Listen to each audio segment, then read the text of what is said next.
Alors, Adrien, c'est notre monsieur photo. Et évidemment, la photo est un élément super important de ce S7. Alors, est-ce que... Je crois que je suis le seul qui ne soit pas content ce soir du terminal que j'ai eu en test. Voilà, moi, je suis là pour casser l'ambiance et de toute façon, je suis un professionnel du genre. Non, c'est lui qui l'a dit. La photo est... bon, c'est pas ça, la photo, alors. Non. Samsung a fait un choix technique. Ils ont voulu avoir l'appareil photo le plus rapide du marché. Promesse tenue. C'est l'appareil qui prend le plus vite les photos. Ils ont fait un choix de capteur. Le capteur, c'est un capteur Sony. Mais bien plus rapide, pardon, qu'on précise bien, plus rapide au déclenchement, c'est-à-dire entre le moment où on appuie et le moment où on prend la photo. Meilleur autofocus, vitesse de déclenchement, captation des mouvements, c'est le meilleur. Point barre. Ça se fait... C'est bien ça. Ouais, c'est très bien. Et ça a un prix, la qualité d'image est moins bonne que la génération précédente.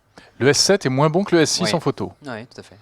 Mais c'est vraiment perceptible, même pour un œil non aiguisé comme... Alors oui, alors rien qu'en chromie... Si on n'est pas Adrien Branco, par exemple, on verra la différence ?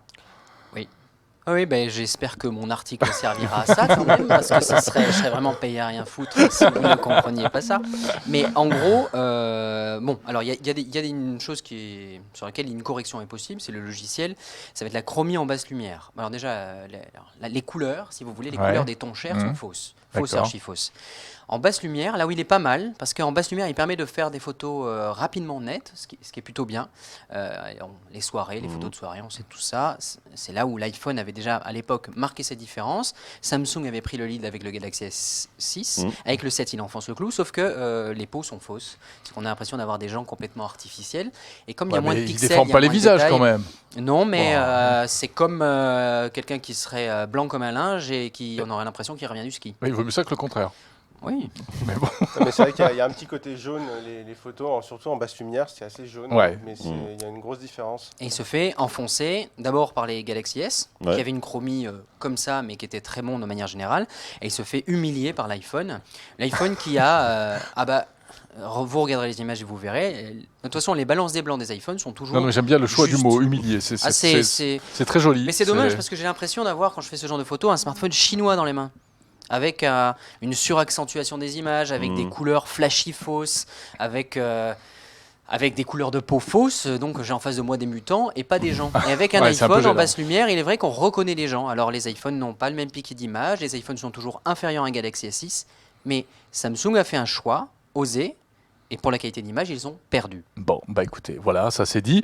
Effectivement, donc point faible pour la photo. Est-ce qu'il y en a d'autres ? Mais il n'est pas mauvais. Attention, ça reste un bon smartphone et il fait d'assez bonnes photos. Il faut le comparer avec, je ne sais pas moi, des marques plus Oui, mais c'est vrai que c'est étonnant que ce soit en régression par rapport au modèle d'avant. Alors c'est vite fait, c'est le choix technique. Ils ont menti. Ils ont privilégié. Le marketing dit nos pixels sont plus grands. Oui. Ah ouais. Dual pixel.